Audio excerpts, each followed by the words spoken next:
Mayong hapon ka sa atong mga ka-idol. Busa kita mga kabataan.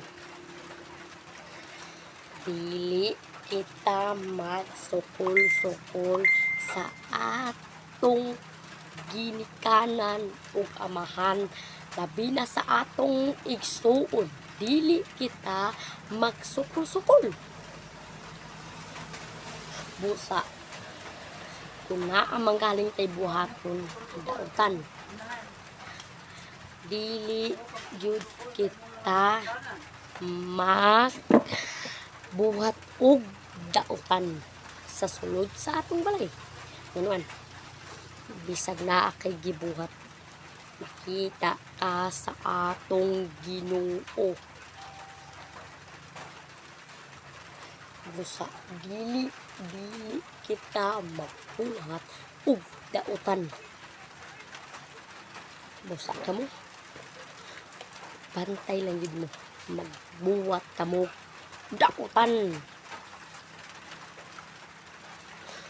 Ug atong Ginoo, magtahod kita permente, maglabay kita sa atong simbahan, magngalan sa Amahan ug sa Anak ug sa Espiritu Santo. Busa kamo na amang galing mo sipyat, mangayo gyud mo pasaylo.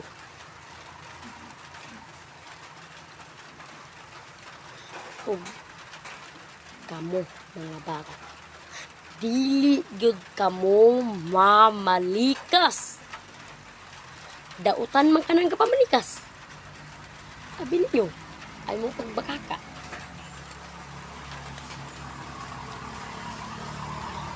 Kamo mga bata, ang mga tahurong gid nato ang atong ginikanan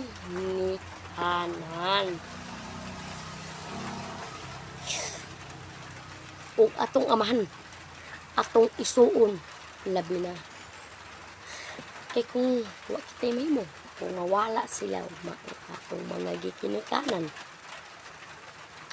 ang atong isuon palanggaon nato permente. Kay sunod kita, magsukol-sukol kita, dili sila moduol sunod pag magminyo na sila. Busa kita tanan mga kitay pasaylo sa atong mga ginikanan, amahan, sa atong igsuon.